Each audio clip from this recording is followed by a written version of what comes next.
Bienvenue dans le Green Letter Club, la chaîne qui décortique les grands sujets écologiques. Aujourd'hui, nous allons parler de l'impact du réchauffement climatique sur la pêche, migration des poissons vers les pôles, vagues de chaleur marine ou disparition des coraux. Les dérèglements du climat vont bouleverser les écosystèmes marins, d'où cette question, quel sera l'impact du changement climatique sur la pêche ?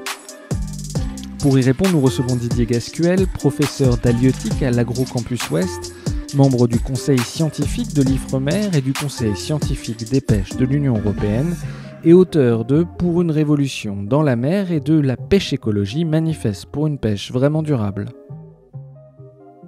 Bonjour Didier Gascuel. Bonjour. Vous êtes chercheur en halieutique, on a fait un premier épisode dédié à la surpêche. Aujourd'hui, on va parler de l'impact du réchauffement climatique sur les pêches. D'abord, pour commencer, à quel point les océans vont-ils se réchauffer dans les décennies à venir ? Et quelles sont les conséquences justement de ce réchauffement des océans sur les pêches ? Alors j'ai envie de dire, c'est pas dans les décennies à venir. Les océans ont déjà commencé à se réchauffer. On sait aujourd'hui qu'ils ont gagné un peu moins de 1 degré, ça va un peu plus doucement que sur les milieux terrestres, mais ils ont globalement gagné 1 degré en température. On a des eaux plus chaudes. Dans un premier temps, ces eaux plus chaudes, elles affectent juste la couche de surface, mais on sait que le processus est engagé, qu'elles sont progressivement en train de se réchauffer aussi plus en profondeur. Et puis, ça dépend des zones. On sait que le réchauffement climatique, par exemple, va 2 fois plus vite aujourd'hui en mer du Nord qu'à l'échelle mondiale. Donc le réchauffement climatique, il est déjà là. Il y a le facteur température, il y en a d'autres, on en parlera peut-être, et on sait que ça va continuer. La machine thermique de l'océan, c'est une machine qui a une très grosse inertie. Et donc, elle est déjà lancée. Le changement est déjà lancé. Ce que nous faisons aujourd'hui, on le sait pour l'océan plus que pour les milieux terrestres, n'aura très peu d'impact sur ce qui va se passer d'ici l'an 2040. En gros, jusqu'en 2040, les choses sont jouées. On est sur une pente qui ne changera plus. Et on va effectivement voir l'océan gagner, donc plus de 1 degré. Ce que nous faisons aujourd'hui va être très important pour ce qui va se passer après l'an 2040. C'est-à-dire que là, selon les scénarios que nous propose le GIEC, la plateforme intergouvernementale pour le climat, soit le niveau de la température de l'océan va se stabiliser au point où il est, soit la température va continuer à augmenter avec des conséquences très très importantes pour le vivant. On sait d'ailleurs, on parle beaucoup de l'atmosphère en fonction des différents scénarios. Les scénarios optimistes nous placent sous les 2 degrés, les scénarios réalistes plutôt au niveau 2,7 degrés, et les scénarios business as usual pour la température de l'air en moyenne sur Terre serait à plus 4, plus 5 degrés. Pour les océans, on sait de combien les océans vont se réchauffer à peu près ? Oui, absolument. Alors on est aussi avec ces scénarios, on utilise évidemment les mêmes scénarios du GIEC, qui viennent de modèles qui couplent l'océan et l'atmosphère. Et donc les augmentations de température sont un peu plus faibles dans chacun des scénarios. On est avec le scénario le plus optimiste à des températures un peu en dessous de 2 degrés. Et dans le scénario du pire, celui qui est dit sans mitigation, on est plutôt à des augmentations actuellement de 3,7, 3,9 degrés de la masse d'eau océanique. Mais alors, après, ce qu'il faut bien comprendre aussi, c'est qu'une partie du changement pourrait se stabiliser à la fin du siècle au niveau des écosystèmes terrestres. Là aussi, dans l'océan, on risque d'avoir des évolutions sur le très très long terme. La redistribution de la chaleur sur toute la masse d'eau océanique va s'étaler sur plusieurs siècles. Ça veut dire notamment, par exemple, que les questions d'élévation du niveau de la mer vont s'étaler sur plusieurs siècles, parce que c'est le temps qu'il faut pour que toute la chaleur se redistribue dans la masse d'eau et entraîne une dilatation de la masse d'eau qui est responsable de l'élévation du niveau de la mer. Donc là, il y a des évolutions de très long terme qu'on connaît finalement assez bien dans le cas des océans et qui sont tout à fait inquiétantes pour l'avenir. Alors, le réchauffement des eaux va entraîner des migrations des poissons et des animaux marins. Dans quelle proportion ces animaux sont-ils en train de migrer ou vont-ils migrer dans les décennies qui viennent ? Oui, alors le phénomène de migration, il est déjà enclenché. Il est déjà enclenché et on le voit à l'œuvre, y compris dans les captures des pêcheurs. J'ai un collègue qui a fait une étude tout à fait parlante, je pense, qui consistait à calculer ce qu'il a appelé la température du poisson dans notre assiette. Alors la température du poisson dans notre assiette, c'est pas quelle température est le poisson, ça dépend de comment on l'a chauffé. C'est de regarder quel est l'optimum de température de chaque poisson. Et donc de dire la morue aime bien les eaux à 15 degrés, telle autre espèce à 17 degrés, telle autre espèce. Et donc on peut calculer comme ça la température préférée moyenne des poissons que nous consommons. Et il a montré que la température des poissons dans notre assiette avait déjà gagné 1 degré. Parce que nous ne mangeons pas les mêmes espèces. Il y a eu des changements qui sont liés à ces changements de distribution.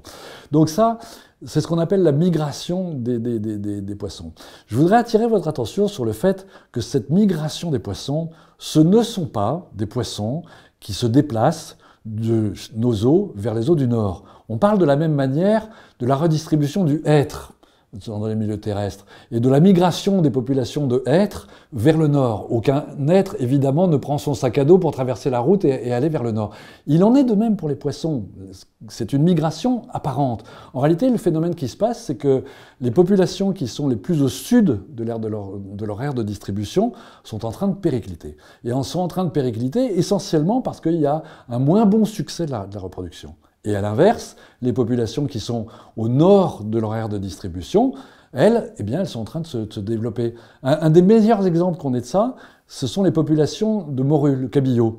Le cabillaud, qui est une espèce très importante pour la pêche, le cabillaud de mer du Nord, mais aussi de mer Celtique, ça a beau s'appeler mer du Nord, en réalité, ce sont des eaux déjà un peu chaudes pour le cabillaud. Et donc, avec le réchauffement climatique, on voit que le succès de la reproduction est en train progressivement de s'effondrer. Et ce stock, malgré... alors, il a aussi été très surpêché, mais on essaye de mettre en place des mesures de gestion des pêches, et en fait, on n'y arrive pas. On n'y arrive pas parce qu'on court derrière les impacts du changement climatique, et au fur et à mesure qu'on prend des mesures, elles sont annulées par les effets du changement climatique. Cette population de cabillaud, de mer du Nord, elle est quasiment condamnée à disparaître ou à devenir extrêmement marginale, alors que c'était une pêche essentielle. Et à l'inverse, la population de cabillaud de ce qu'on appelle la mer de Barents, au nord de la Norvège, elle se porte extrêmement bien. Elle était dans des eaux, si j'ose dire, qu'elle trouvait un peu froides pour elle, et qui aujourd'hui deviennent de plus en plus son optimum thermique, donc elle se développe. Alors, si vous regardez une carte de distribution des morues à l'échelle de l'Atlantique Nord, vous allez avoir cette impression du déplacement des populations vers le nord. Ce n'est que très très marginalement. Je ne vous dis pas qu'il n'y a pas une morue qui va passer d'un écosystème à l'autre, mais c'est pas ça le phénomène. Le phénomène, c'est des changements de succès de reproduction entre les populations.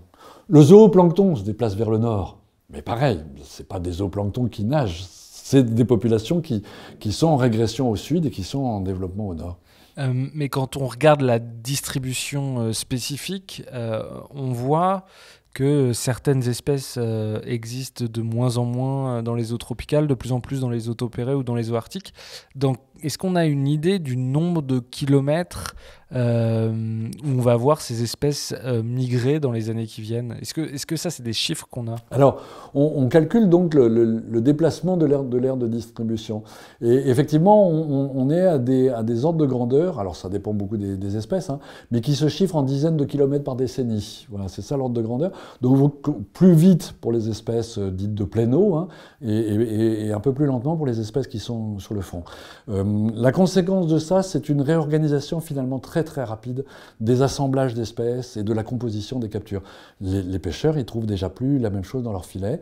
Il y a certaines espèces qui sont en régression, puis il y en a d'autres qui apparaissent. Le barracuda, le rouget barbet qui s'est développé, le poisson sanglier qui arrive avec le changement. Dans quelle mer ? Dans les eaux du golfe de Gascogne, dans les eaux de la mer Celtique, sur nos côtes. Le poisson sanglier, par exemple, qui est un poisson qui vient du sud, c'est beaucoup développé. Bon, c'est un poisson qui est plein d'épines, que les pêcheurs attrapent dans leur filet, qu'on ne sait pas très bien quoi faire, que personne ne recherche. Il a pris d'une certaine manière la place d'autres espèces qui étaient plus intéressantes pour les pêcheurs, en partie la sardine ou le hareng ou le chinchard. Et donc, c'est plus les mêmes espèces. On voit aujourd'hui dans les captures un certain nombre de balistes, un certain nombre de barracudas qui étaient des espèces typiques des eaux tropicales et qui apparaissent aujourd'hui dans nos eaux. On voit dans les études, notamment, si je ne dis pas de bêtises, de William Chung, que on voit des cartes où il y a une apparition de nombreuses espèces en Arctique. C'est-à-dire qu'à la fin du siècle, grosso modo, et pour schématiser, on va avoir beaucoup moins d'espèces différentes de poissons sur les tropiques et beaucoup plus en Arctique. Oui, alors, le phénomène global, effectivement, un certain nombre d'espèces des zones tropicales vont quitter ces zones tropicales, enfin, vont les quitter, vont être moins présentes. Voilà. Comme il n'y a pas de zone plus chaude aujourd'hui que les zones tropicales, il n'y a pas d'autres espèces qui vont se développer là et qui viendraient d'une planète plus chaude. Ça n'existe pas. À l'inverse, effectivement, donc clairement, dans les zones tropicales, il va y avoir à la fois une diminution de la diversité spécifique et puis aussi une diminution de l'abondance globale des poissons. Dans nos eaux, on pourrait se dire, bon, il y a des espèces qui régressent, il y en a d'autres qui se développent. En réalité, on sait déjà que le bilan sera négatif, qu'il y aura plus de pertes que de gains. Plus de pertes que de gains en termes de biomasse, de quantité de poissons, et plus de pertes que de gains en termes de diversité des espèces présentes. Les seuls endroits où on pourrait effectivement avoir des gains, ce sont effectivement les zones les plus au nord, les zones polaires et même les zones nord de la zone polaire. On sait aujourd'hui que le bilan global à l'échelle planétaire, il sera globalement très nettement déficitaire. C'est pareil, vous parliez de biomasse. Quand on regarde les prévisions à la fin du siècle en termes de biomasse, que ce soit pour les crustacés, que ce soit pour les mollusques, que ce soit pour les poissons, on voit des cartes de la mer toutes rouges, notamment sur les eaux tropicales. C'est-à-dire que la biomasse, le réchauffement des eaux va faire qu'il va y avoir de moins en moins de poissons de manière numérique en termes de biomasse dans les eaux. Oui, alors on a longtemps pensé qu'il y aurait des zones avec des gains et puis des zones avec des pertes et que l'un compensant l'autre à l'échelle planétaire.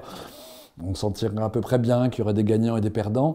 Et plus les modèles s'affinent, plus on s'aperçoit que les zones où on va perdre seront beaucoup plus importantes que les quelques zones où on va gagner. La raison fondamentale, elle en est une diminution de l'efficacité des chaînes alimentaires. Voilà. Alors il y a des zones où on va perdre en production primaire, la production qui est essentiellement la production du phytoplancton, c'est la synthèse de chlorophyllienne qui fait qu'il y a de la matière vivante qui est créée, et finalement c'est ça qui alimente toutes les chaînes alimentaires marines. Donc il y a des endroits où on sait que ça va diminuer. Ça va diminuer parce qu'il y a une plus forte stratification des eaux, donc moins de sels nutritifs qui remontent en surface, moins de choses à manger pour le phytoplancton, et donc moins de phytoplancton. Et alors ça dépend, parce qu'au contraire, à l'inverse, des eaux chaudes peuvent favoriser des fortes productivités. Donc il y a des endroits où le phytoplancton va augmenter, mais après, de toute façon, les transferts vont se faire de manière moins efficace. Voilà, moi, j'ai beaucoup travaillé avec un certain nombre de doctorants sur ces questions de transfert énergétique dans les réseaux trophiques. Et on montre que plus la température chauffe, plus effectivement il y a de pertes d'une proie à son prédateur. Et donc, moins la productivité. C'est-à-dire une perte. Qu'est-ce que ça veut dire exactement ? Alors, un des éléments de perte. Alors, d'abord, il y a des remplacements d'espèces par des espèces qui sont moins efficaces pour convertir en matière vivante ce qu'elles ingèrent. Voilà. C'est le grand processus du fonctionnement des réseaux trophiques, c'est que les espèces mangent d'autres espèces et avec la matière ingérée, créent leur propre tissu, grandissent, grossissent et créent à leur tour de la matière. On a une espèce de chiffre moyen magique qu'on cite souvent, qui en réalité est bon en ordre de grandeur mais faux dans le détail, qui est qu'il faut manger 10 kilos pour créer 1 kilo en milieu marin. C'est l'ordre de grandeur. En réalité, on est plutôt un peu en dessous de ça. Mais ce taux de conversion de la matière ingérée en matière vivante au niveau trophique supérieur, comme on dit, il diminue avec la température. On sait déjà qu'il est plus faible dans les eaux chaudes que dans les eaux froides. Et puis, il y a un deuxième phénomène qui est que les espèces d'eau chaude sont des espèces à durée de vie plus courte. Si une espèce, elle vit pas très longtemps, elle ne contribue que pendant sa durée de vie à la biomasse globale et au fonctionnement de l'écosystème. Plus la durée de vie des espèces se rétrécisse, se raccourcissent, moins elles passent de temps dans l'écosystème, moins ça fait globalement de biomasse. Donc on aboutit finalement à des réseaux trophiques, à des chaînes alimentaires qui sont appauvries, moins efficaces, et qui font finalement au bout du compte moins de poissons dans la mer, et notamment moins de prédateurs. C'est-à-dire que plus vous montez dans la chaîne alimentaire, plus l'impact du changement climatique se cumule, il y a un phénomène qui est ce qu'on appelle une amplification trophique et qui fait que les impacts sur les prédateurs sont plus importants que ceux sur leur proie. Donc même là où la production primaire, le phytoplancton va augmenter, on aura à la fin du compte des pertes d'abondance sur les prédateurs supérieurs et notamment sur les poissons qu'on exploite. Si je traduis au vulgaire que nous sommes, ce que vous dites, c'est que même si la biomasse, c'est-à-dire la biomasse, l'ensemble de la masse des animaux va décliner de manière relativement générale sur la planète, particulièrement sous les tropiques, mais en plus, les grands prédateurs vont diminuer, il va y en avoir moins, et donc aussi les captures, parce que, in fine, nous, les poissons qu'on mange, de manière générale, c'est quand même des poissons qui sont relativement hauts dans la chaîne alimentaire, donc ça veut dire que sur l'ensemble de la planète, particulièrement dans les eaux chaudes, aujourd'hui, on va avoir moins de captures, moins de pêche. Alors, dans les eaux chaudes, mais aussi dans les eaux tempérées. Dans les eaux tempérées, on a longtemps pensé que l'Europe, on s'en sortirait bien et qu'on était à peu près à l'endroit d'équilibre. On sait aujourd'hui que ce n'est pas vrai. Alors les pertes vont être encore plus importantes dans les eaux tropicales, notamment dans un certain nombre de pays du Sud qui n'ont vraiment pas besoin de ça pour leur économie et notamment pour l'économie de la pêche. Aussi beaucoup dans un certain nombre de pays asiatiques. Mais même dans nos eaux, on s'attend à une diminution des potentiels de capture. Les chiffres qu'on cite dans les eaux tempérées, c'est de l'ordre de 15% de perte de capture, voire 20% dans les cas des scénarios climatiques les plus défavorables. Après, attention, c'est le potentiel de capture. La vraie capture réalisée, elle va aussi dépendre de la manière dont on gère les pêches. Les pêches, elles ont aussi un impact très important sur les biomasses marines, et donc au bout du compte, la capture, elle va dépendre de ces deux éléments. Mais incontestablement, le changement climatique, c'est l'élément nouveau, c'est la vague qui est en train de se lever et qui pourra avoir des impacts très, très importants en capture et en composition des captures. Vous disiez de l'ordre de 15-20% dans les zones tempérées. Qu'est-ce qu'il en est des zones tropicales ? Alors les zones tropicales, on pourrait aller jusqu'à des pertes de 30, voire supérieures à 30%. Ça veut dire que, par exemple, dans le golfe de Guinée ou en Indonésie, dans ces pays où on se nourrit par ailleurs Absolument. beaucoup de la pêche, là où il y avait 10 poissons, on n'en trouverait plus que 7 ou 6. Voilà, absolument. C'est l'ordre de grandeur auquel on s'attend, en tout cas dans les scénarios du pire, et même dans les scénarios avec une forte limitation du réchauffement climatique, on va sur 10 kilos en perdre 2, 3 sous les tropiques, au moins 1 ou 2. Donc oui, pour les pêcheurs du Sud, ça peut avoir un impact très important. Bon, j'ai envie de dire, dans nos pays riches, si nous avons un peu moins de poissons à manger, ça sera dommage, mais c'est pas dramatique. Dans un certain nombre de pays, ça peut être vraiment dramatique, parce que les poissons contribuent clairement à l'apport en protéines, et encore plus à l'apport d'un certain nombre d'éléments, d'oligo-éléments, d'oméga 3, etc. C'est un élément dans des pays, notamment les pays asiatiques, et puis un certain nombre de pays océaniques, de grandes îles, etc., où le poisson est à la base du régime alimentaire, et la diminution de poissons va vraiment poser des problèmes de sécurité alimentaire. Oui, je crois qu'il y a pour donner des ordres de grandeur, je crois qu'il y a plus de 3 milliards de personnes qui dépendent à plus de 20% des protéines animales du poisson. Et dans certains pays, Bangladesh, des pays très peuplés, Bangladesh, Indonésie, des centaines de millions d'habitants, qui sont à plus de 50% de leurs besoins. On estime à près de 1 milliard la population qui dépend à proche de 50%. Enfin, voilà, si vous prenez le milliard, on est proche de 50% d'apport en protéines. Et je ne sais pas si on a les chiffres, mais je pense que c'est encore plus important en termes d'oligo-éléments. Voilà, il y a vraiment une partie des oligo-éléments qui viennent de l'alimentation en poisson, et ça va poser des gros problèmes. Est-ce qu'on sait un peu précisément quelles sont les zones sur la planète qui vont être les plus touchées, les tropiques de manière uniforme, ou il y a des régions dont on craint plus particulièrement les Alors ça, les c'est probablement... Bon, on sait globalement, effectivement, que la zone tropicale va être plus affectée sur les côtes de l'Afrique et en Indonésie, et notamment voilà, l'Indonésie est probablement... Enfin, pardon, non, je reprends.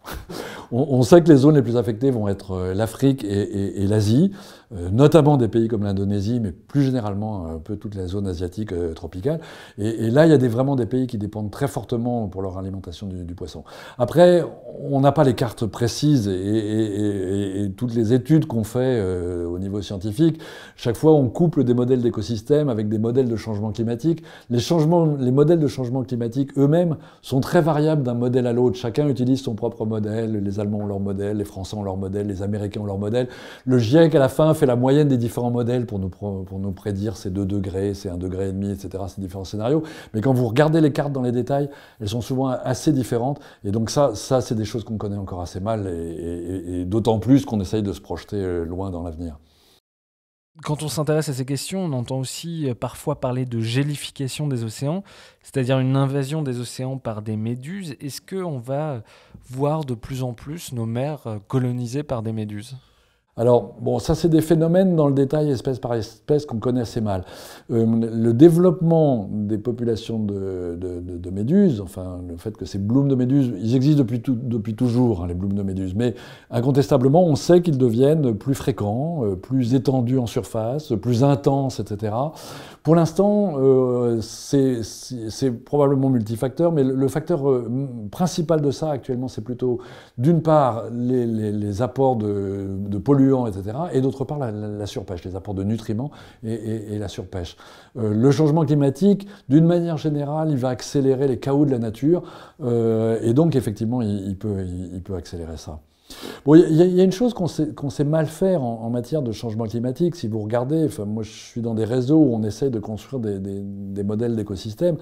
En fait, quand on regarde ce qu'on sait faire, qu'on prend un petit peu de recul, on met dans nos modèles les effets de l'accroissement de la température. Ça, c'est un des côtés qu'on connaît le mieux parce qu'on a fait des études sur la physiologie des espèces, sur le fonctionnement des chaînes alimentaires, sur les efficacités de transfert en rapport avec la température. Le problème, c'est que le changement climatique dans l'océan, c'est pas que l'augmentation de la température. C'est aussi la baisse de l'oxygène, qui est un facteur limitant très important pour la vie dans l'océan. Et puis, c'est l'acidification. Un quart de nos excédents d'émissions de CO2 aujourd'hui sont captés par l'océan. Et par réaction chimique dans l'océan, ça augmente l'acidité de l'océan. Alors, mettons-nous bien d'accord, l'océan n'est pas un milieu acide, il est encore un milieu basique. Mais on parle bien de réchauffement au pôle, même s'il ne fait pas encore très chaud au pôle. Donc de la même manière, on parle d'acidification de l'océan. On a déjà perdu 0,1 point de pH. Alors ça ne dit pas grand-chose, mais en fait, ça veut dire une augmentation de l'acidité dans l'eau de l'ordre de 35%. Et même chose, on sait qu'on va inéluctablement perdre encore 0,1 point de pH d'ici 2040. Après, ça va dépendre de ce qui se passe. Et ça a des conséquences potentiellement très importantes, mais qu'on commence à connaître sur quelques espèces, sur les coquillages, etc., mais pas à l'échelle du fonctionnement global de l'écosystème. Justement, les pistes qu'on a sur les conséquences de l'acidification, c'est que les zooplanctons, les petits animaux qui calcifient et qui créent des coquilles, auront de plus en plus de mal à le faire, et donc que ça baisse la quantité de nourriture pour les autres animaux de la chaîne alimentaire. C'est l'hypothèse aujourd'hui la plus probable. Donc on commence à très bien observer la façon dont la croissance effectivement d'un certain nombre de zooplanctons peut être affectée, dont la croissance d'un certain nombre de coquillages peut être affectée, comment ça va perturber globalement le fonctionnement de l'écosystème. Ça, on sait encore mal le faire dans nos modèles. Mais oui, c'est effectivement ce qu'on peut craindre, c'est qu'en affectant les premiers maillons des chaînes alimentaires, ça perturbe finalement tout le fonctionnement des écosystèmes. Vous parliez tout à l'heure de la baisse d'oxygène dans les océans. À quoi c'est dû pour qu'on comprenne, et quelles seraient les conséquences d'une baisse de l'oxygène dans l'océan? Alors, on considère qu'effectivement l'océan ait déjà perdu 2% de son contenu en oxygène. Et ce qu'il faut bien comprendre, c'est que pour nous, animaux terrestres, l'oxygène, il y en a autant qu'on veut, c'est pas très compliqué d'en trouver, et il n'y a pas de limitation de la vie terrestre pour aucun animal par la quantité d'oxygène. La teneur en oxygène de la mer est beaucoup, beaucoup plus faible que celle de l'atmosphère, au moins d'un facteur 100. Et donc extraire l'oxygène dont le vivant a besoin de l'océan, c'est quelque chose de très compliqué. Il faut des branchies, il faut tout un appareillage très, très compliqué. Et du coup, c'est un facteur limitant de la vie. Donc oui, déjà 2% d'oxygène en moins dans l'océan, on sait que ça peut avoir des impacts. Et si la teneur en oxygène continue à diminuer, les impacts seront plus forts. La teneur en oxygène, elle diminue essentiellement parce qu'il y a moins d'oxygène dissous dans l'eau chaude que dans l'eau froide, mais aussi parce que les échanges terre-atmosphère peuvent être modifiés, les courants peuvent être modifiés, et donc ça peut contribuer à la baisse en oxygène. Voilà, plus de stratification des eaux font moins d'échanges et moins d'oxygénation des eaux d'une manière générale. Et quelles sont les conséquences d'une baisse du taux d'oxygène? C'est pas toujours pareil, le succès reproducteur qui va être plus compliqué pour certaines espèces? Alors, le succès reproducteur, oui, on sait d'une manière générale que le succès reproducteur, alors il ne dépend pas que de l'oxygène, il dépend aussi de la température, de l'acidification, etc., tout un ensemble, voilà. On sait déjà que pour un certain nombre d'espèces, le succès de la reproduction est affecté. Il y a eu des publications qui suggèrent qu'on aurait déjà une baisse de 2% du renouvellement des populations de poissons qui serait imputable à ces effets du changement climatique. Mais ça peut modifier également la physiologie des espèces, notamment leur taux de survie, leur taux de croissance, voilà, sont affectés par le changement climatique. Ce qu'il faut bien comprendre, c'est que le changement climatique, il va avoir des effets au départ sur la physiologie des individus, à l'échelle des individus, du coup des effets en chaîne et puis des effets qui vont se faire sentir à l'échelle des populations, des renouvellements qui peuvent être affectés, des biomasses globales qui peuvent être affectées, et puis in fine des effets à l'échelle des assemblages d'espèces, des chaînes alimentaires, des fonctionnements globaux des écosystèmes. On va retrouver ces effets à toutes les échelles d'organisation du vivant. Tout à l'heure, vous parliez d'écosystèmes qui vont être de plus en plus chaotiques. Qu'est-ce que ça veut dire ? Alors ça, c'est une chose qui est frappante, c'est que les gens qui s'occupent de la physique du climat nous disent, et d'ailleurs je pense que chacun peut le constater, que le climat devient plus chaotique. Ces périodes très chaudes qui alternent avec des périodes froides, tout d'un coup on se retrouve en été, en plein hiver, et puis la semaine d'après c'est réellement l'hiver. Ce qui est assez curieux, c'est de constater que la même variabilité croissante en fait va affecter le vivant. Il y a à ça plusieurs facteurs, plusieurs explications. Le climat qui lui-même peut avoir des effets de court terme. On regarde beaucoup, je vous ai parlé d'augmentation de la température, je vous ai parlé d'augmentation du pH ou de diminution de la teneur en oxygène, mais une chose qui inquiète beaucoup les scientifiques, c'est les événements extrêmes, les vagues de chaleur, les épisodes d'anoxie, voilà, qui créent des signaux à un moment donné et qui entraînent ça. Et puis alors, derrière, il y a une espèce de mécanisme du vivant qui est que c'est l'évolution sur le très long terme qui a fini par sélectionner les animaux et notamment les prédateurs supérieurs qui ont fondamentalement comme fonction dans les écosystèmes de réguler le vivant. J'ai envie de dire d'une manière un petit peu anthropocentrique, c'est le boulot des prédateurs. Les prédateurs sont là pour réguler le vivant. Les tigres ou les lions dans la savane sont là pour réguler des populations de cervidés, de biches et de tout ce que vous voulez, pour pas que finalement elles prolifèrent. Voilà. Et de la même manière, en milieu marin, ce sont les grands poissons, sont les grands requins, les mammifères, etc., qui sont là d'une certaine manière et qui contribuent à cette régulation du vivant. La surpêche d'un côté, le changement climatique de l'autre, tendent à faire diminuer ces populations de prédateurs supérieurs et donc derrière moins de régulation et plus de chaos, des populations de proies qui peuvent proliférer, puis s'effondrer, puis reproliférer, avec des fonctionnements qu'on a beaucoup de mal d'ailleurs à modéliser et à prédire, mais on voit ces chaos de la nature effectivement qui augmentent. Alors souvent c'est des épisodes qu'on connaissait déjà, mais ils deviennent plus fréquents, plus intenses, plus étendus, et ça ne peut aller qu'en augmentant avec le changement climatique. Ça veut dire qu'on va avoir des régions qui vont en quelques années se couvrir d'une espèce, puis une décennie après, elle aura disparu et ce sera une autre espèce qui va voilà, prendre... alors le propre du chaos, c'est qu'il est difficile à prédire. Donc je voudrais surtout pas dire... Voilà, par définition, les scientifiques ne peuvent pas être précis en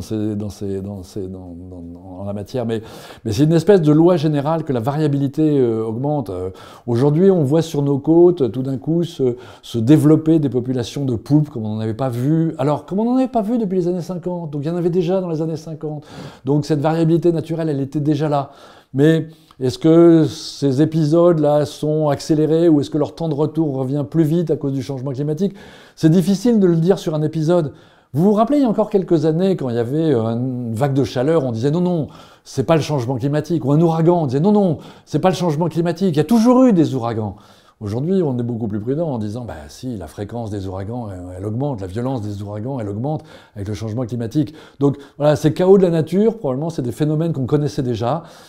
Difficile d'en attribuer un particulier, rien qu'au changement climatique, mais le fait qu'ils se multiplient, qu'ils reviennent de manière de plus en plus fréquente, qu'ils impactent de plus en plus les activités humaines et notamment les activités de pêche, la tendance générale, elle est incontestablement liée au changement climatique.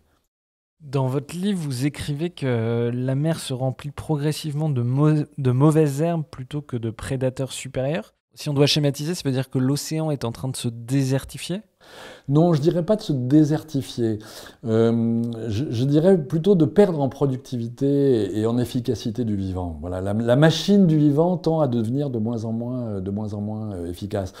Bon, la première raison de ça, au départ, c'est pas le changement climatique, c'est la surpêche. Hein. La surpêche a eu des effets massifs sur l'océan. On en parlait dans la précédente émission. Hein. On a diminué la quantité du vivant et notamment la quantité des prédateurs supérieurs, quasiment au minimum d'un facteur 3, probablement d'un facteur 5 pour beaucoup d'espèces. Donc ces impacts-là, ils sont derrière nous, ils sont sur une période plus longue, on commence à réparer les choses dans certains pays développés, mais il ne faut pas oublier que ces impacts-là, ils ont déjà été beaucoup plus importants que les impacts d'aujourd'hui du changement climatique. La première cause d'érosion de la biodiversité marine, aujourd'hui, c'est encore et de très loin la pêche, et en particulier la surpêche. Mais au fur et à mesure qu'on essaie de réparer les dégâts de la surpêche, eh bien, on voit augmenter les effets du changement climatique, et il est probable qu'il va devenir, dans les années à venir, la source d'inquiétude majeure, celle dont il faudra s'occuper majoritairement. Et donc, elle aussi, globalement, elle risque effectivement de se traduire par une plus forte instabilité, et cette instabilité croissante, eh ben, elle ne bénéficie pas aux prédateurs, elle ne bénéficie pas à la biodiversité dans son ensemble, et finalement à la productivité des écosystèmes marins. Vous parliez tout à l'heure des vagues de chaleur marine. Les canicules sont très bien connues pour nous sur les continents. Que sont ces vagues de chaleur marine? C'est la même chose que des canicules sur les continents. Et quelles sont les conséquences que ça peut avoir sur les poissons? Ça crée des hécatombes, ça bouleverse les milieux. Quelles sont les conséquences? Oui, on observe déjà ce qu'on appelle les vagues de chaleur, mais ce n'est rien d'autre que des canicules marines, effectivement, hein, dans lesquelles l'eau peut se réchauffer de plusieurs degrés pendant 5 jours, 15 jours, 1 mois, 2 mois. On a eu des grandes vagues de chaleur sur les côtes américaines qui ont duré plusieurs mois, avec des situations qui sont complètement anormales pour le vivant. Tant que c'est quelques jours, j'ai envie de dire, les animaux qui peuvent se déplacer essayent d'aller, s'ils sont dans un écosystème qui le permet, plus profond, retrouver des eaux froides. Ceux qui ne le peuvent pas restent sur place et il peut y avoir des mortalités. On a observé des mortalités massives, par exemple, sur des gisements de coquillages, de moules, etc., dans le golfe de Floride, avec des vagues de chaleur très, très importantes. Et probablement aussi des changements complets de la productivité, du phytoplancton, de ce fonctionnement des chaînes alimentaires dont je parlais. Ça, j'ai envie de dire, les impacts à long terme, on les connaît encore très mal, on est en train de les étudier, on est en train de regarder vague de chaleur par vague de chaleur. Dans les cas les plus extrêmes, il peut y avoir des mortalités de poissons, mais est-ce que c'est finalement ça qui est le plus visible, qui est le plus grave, ou est-ce que c'est des changements de plus long terme qui sont induits? On le sait encore mal. Et donc, par exemple, quand on fait les études sur l'évolution de la biomasse ou l'évolution des captures potentielles de poissons, ça veut dire que ces facteurs-là ne sont pas pris en compte? Non, c'est ça qui est un peu terrifiant. C'est qu'on a des modèles qui nous prédisent un avenir relativement sombre et périodiquement, on révise nos modèles, on les améliore. Voilà. D'une part, les gens qui font du climat eux-mêmes nous donnent des modèles plus précis sur comment la température, l'oxygène vont changer, comment les sels nutritifs vont se distribuer différemment. Nous, on améliore nos propres modèles. Au début, on mettait que la température, on essaye maintenant de mettre l'oxygène, de mettre l'acidité. Et chaque fois qu'on révise nos modèles, ce qu'on conclut, c'est encore un peu pire que ce qu'on croyait. Et on voit les courbes qui se dégradent à chaque publication. Alors, elles ne changent pas complètement, mais chaque fois on est un petit peu plus pessimiste. Chaque fois aussi, la variabilité d'un modèle à l'autre, d'une étude à l'autre diminue, donc on est de plus en plus convergents entre nous. Voilà, moi j'ai développé un petit modèle d'écosystème auquel je croyais pas beaucoup au début parce qu'il est vraiment très très simple, et puis on compare à d'autres modèles, et puis on s'aperçoit que tout le monde aboutit à peu près aux mêmes conclusions. Voilà. Et on se dit, on n'a pas encore mis dans nos modèles les vagues de chaleur, on n'a pas encore complètement mis les effets de l'acidification, on n'a pas encore mis... et ça risque d'empirer encore nos modèles. D'une manière générale, quand on regarde les prédictions des scientifiques d'il y a 20 ans, on s'aperçoit qu'ils étaient trop optimistes. Et ça, évidemment, c'est un peu inquiétant pour l'avenir. Ça, nous, à chaque fois qu'on interroge des scientifiques, on a l'impression que c'est une ancienne, quelque chose qui se répète de manière systématique, c'est-à-dire que les prévisions scientifiques d'il y a 20, 30 ans, elles étaient justes, mais elles étaient souvent un peu frileuses, et en fait, la réalité dépasse souvent ce qu'avaient prévu les scientifiques. C'est aussi ce que vous constatez ? Ah oui, mais tout à fait. Moi je me rappelle des premiers moments où on a commencé à se dire faudrait peut-être regarder le changement climatique. Moi, j'étais dans une discipline où ce qu'on regardait, c'était l'impact de la pêche. Et j'ai envie de dire, mais presque pendant des années, moi, j'ai presque refusé de m'intéresser à cette question-là, parce que je disais, on va oublier la question principale. La question principale, c'est l'impact de la pêche. Et puis, quand j'ai commencé à regarder les impacts du changement climatique, tout d'un coup, on se dit, mais non, c'est sérieux cette histoire-là, il faut s'en occuper. Et au début, on en voit un petit bout, et puis on en rajoute un bout et un autre bout, et on s'aperçoit que la pêche, c'est pas négligeable, mais la pêche, d'une certaine manière, on sait ce qu'il faut faire. Le changement climatique, oui, si, on sait ce qu'il faudrait faire, mais on constate qu'on ne le fait pas du tout. Il faudrait stopper nos émissions de CO2 le plus rapidement possible. Et même si on fait ça, on s'aperçoit qu'il y a déjà des changements qui sont engagés. Et donc, plus on rajoute des choses dans nos modèles, effectivement, plus on est pris, d'une certaine manière, d'un certain effroi par rapport à ce qui nous attend. Y a un autre sujet qui est la pompe biologique des océans. On sait que les océans ont deux manières de capter le CO2. D'abord parce qu'il se dissout chimiquement dans l'eau, et ensuite parce qu'il est capté par la vie marine. Est-ce que cette captation, ce puits de carbone de l'océan, d'abord, est-ce que vous pouvez nous rappeler comment il fonctionne? Est-ce qu'il peut être perturbé justement par ce réchauffement climatique? Oui, alors il y a une partie qui vient des échanges océan-atmosphère, où une partie du CO2 est directement dans la masse d'eau. Mais une partie très importante de la pompe à carbone, elle vient du vivant. Le vivant fixe du CO2 au départ par la photosynthèse, et puis ces microalgues, le phytoplancton, sont mangés par les zooplanctons, se retrouvent dans des poissons. À un moment donné, soit parce que les poissons excrètent les fesses des poissons, soit parce que les poissons meurent, ce carbone va finalement va descendre dans les profondeurs océaniques, et une partie seulement, mais une partie va être reminéralisée dans les sédiments, et donc c'est une façon de capter le carbone. Bon. La pêche fait diminuer la quantité de poissons, donc elle fait diminuer la pompe de carbone, et le changement climatique lui-même peut avoir des effets. S'il fait diminuer la biomasse, il y a un effet d'entraînement qui fait que ça diminue d'une certaine manière la pompe de carbone. On est encore au tout début de ces travaux-là. Longtemps, on s'est intéressé, moi qui m'occupe de pêche, longtemps je me suis intéressé aux effets du changement climatique sur les poissons. Et maintenant, on commence vraiment à aborder cette question qui est les effets des poissons sur le changement climatique et les effets de la pêche sur le changement climatique. Il y a déjà quelques travaux, et les premiers travaux qui ont été publiés sont assez inquiétants, montrent que ça pourrait être non négligeable. Mais voilà, en tant que scientifique, ça veut dire que la diminution de la pompe de carbone liée à la diminution de la quantité de poissons, elle-même dépendante de la pêche, aurait un effet non négligeable en diminuant, alors j'ai plus le chiffre en tête, mais de quelques pourcents, la quantité de CO2 qui est absorbée par l'océan. Mais bon, je vais être prudent parce que ces études sont encore, sont contradictoires, il y a des publications, on le sait pas très bien. Moi je démarre dans des travaux d'un programme international dont l'intitulé c'est « Mieux comprendre le carbone dans l'océan ». On est au moment où on se dit, cette question-là est sérieuse, il faut qu'on s'y attaque. Il n'y a pas encore vraiment des consensus et des estimations très précises, mais on sait, oui, qu'il pourrait y avoir un effet là qui mérite d'être étudié.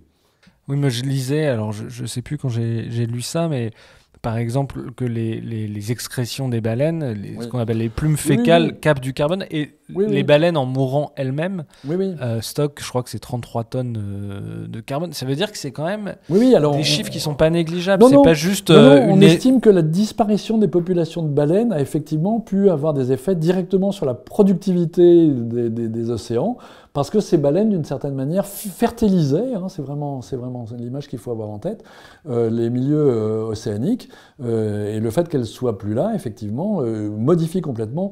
Alors, dans le cas présent, c'est notamment aussi le cycle du fer, qui peut être un élément limitant dans la production des productivités des écosystèmes, qui a été modifié.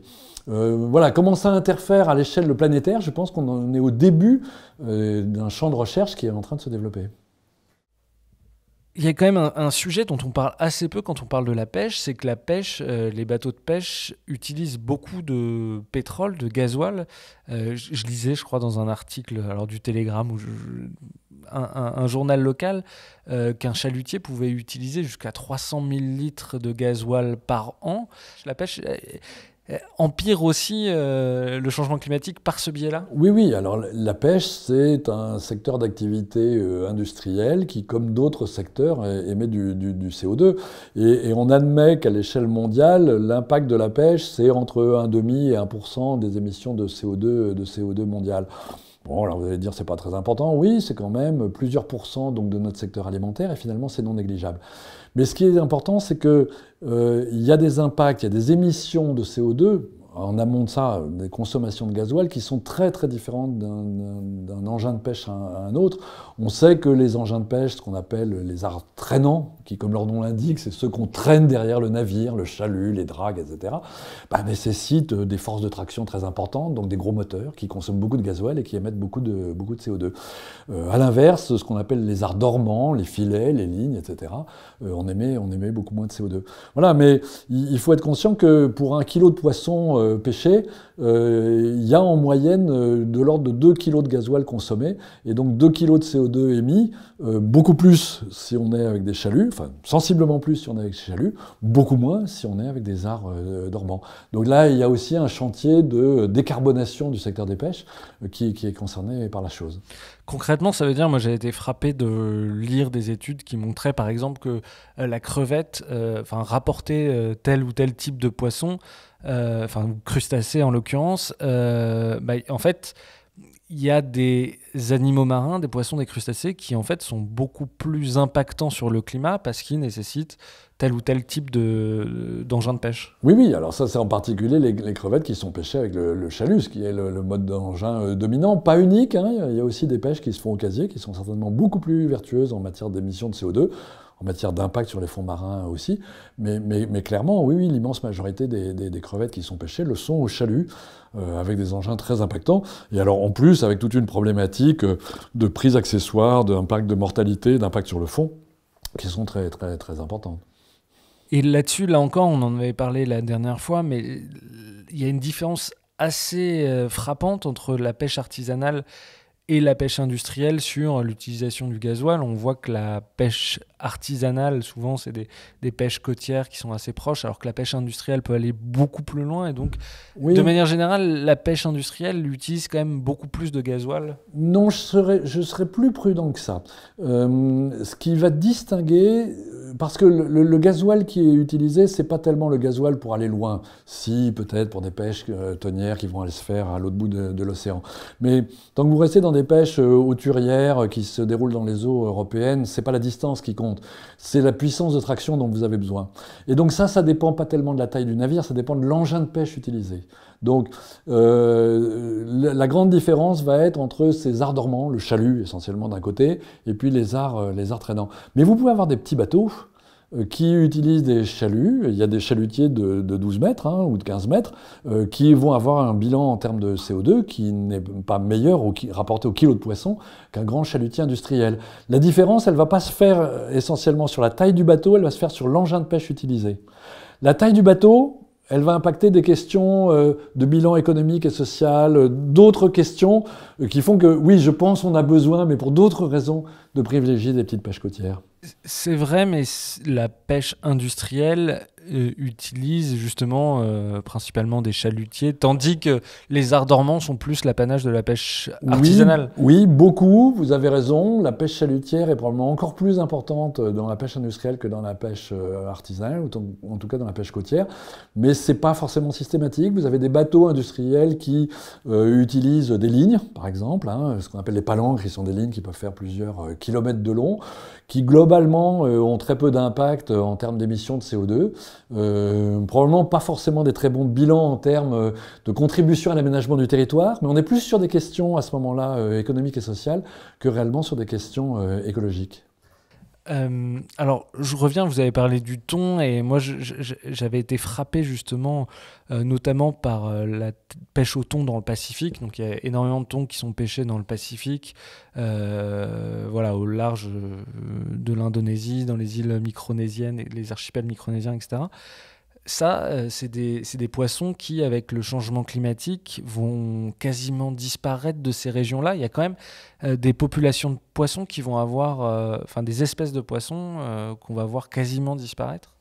Alors, je connais mal la situation particulière de l'Indonésie. D'une manière générale, les thons sont des grands migrateurs, des espèces avec des très grandes aires de distribution.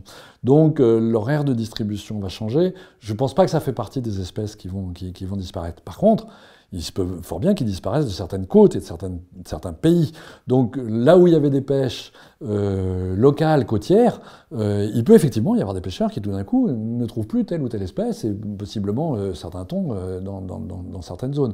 C'est pas l'espèce qui est menacée dans le cas présent, c'est plutôt certains pêcheurs sont probablement effectivement menacés. Je parlais des populations parce que je voyais des gouvernements, y compris, alors j'ai plus les noms des gouvernements, mais je crois que c'est les Tuvalu, ce genre d'archipel, où on voit que l'argent disponible des gouvernements est lié à plus de 50% de la pêche au thon, oui, tout à fait. Qui vont voir leurs impôts. Oui, il est fort possible qu'il y ait un certain nombre d'États, alors notamment d'îles du Pacifique, qui sortent de l'ère de distribution de telle ou telle espèce, et notamment de thon. Alors, c'est les thons c'est pas l'île qui se déplacera, c'est bien les thons, d'une certaine manière, qui se redistribuent. Mais ça peut avoir des impacts très importants sur certains pays, ça c'est clair. Est-ce que sur cette question du changement climatique, il y a des aspects qu'on aurait oubliés, qui vous paraissent importants sur le changement des pêches, sur le changement qu'on va pouvoir avoir vis-à-vis de nos océans? Alors, le point qui me paraît important, il y en a deux. Le premier, c'est il faut dire avec la pêche ce qu'on dit avec toutes les activités humaines. C'est déjà là, ça va vite, et si on ne prend pas des mesures rapides, ça ira tellement vite qu'on n'arrivera pas à s'adapter. Voilà, on va vers des situations qui seront très très très compliquées à gérer si on est dans les scénarios du changement climatique les pires. Si on est dans les scénarios plus favorables, il va quand même de toute façon falloir s'adapter. Bon. Et une des bonnes manières de s'adapter en milieu marin, ça va être de s'intéresser de plus près à ce qui se passe en matière de pêche, à la fois comme activité impactée, et à la fois comme activité qui, elle aussi, impacte la biodiversité marine. Donc la question des pêches maritimes, je pense qu'elle va être majeure dans le changement climatique. La pêche maritime a sa part d'évolution à faire pour se décarboner, comme d'autres secteurs, mais elle a aussi sa part à faire pour moins impacter la biodiversité marine. Dans le contexte du changement climatique, où il va y avoir déjà tout l'impact du changement climatique, la meilleure façon de s'y préparer en milieu marin, c'est de rehausser toutes les normes de gestion de la pêche durable pour avoir une pêche plus précautionneuse, moins impactante. La grande question, c'est comment on reconstruit aujourd'hui des écosystèmes résilients de manière à ce que les sociétés humaines qui en vivent soient elles-mêmes résilientes face aux enjeux, face aux impacts à venir du changement climatique. Et ça, il y a beaucoup à faire en matière de gestion des pêches, je pense, pour aller dans ce sens-là. Sur ce sujet-là, justement, il y a peut-être un aspect qu'on n'a pas abordé, c'est que le changement climatique va avoir une incidence très forte sur certains milieux marins. Je pense évidemment aux coraux, mais aussi aux herbiers, aux mangroves.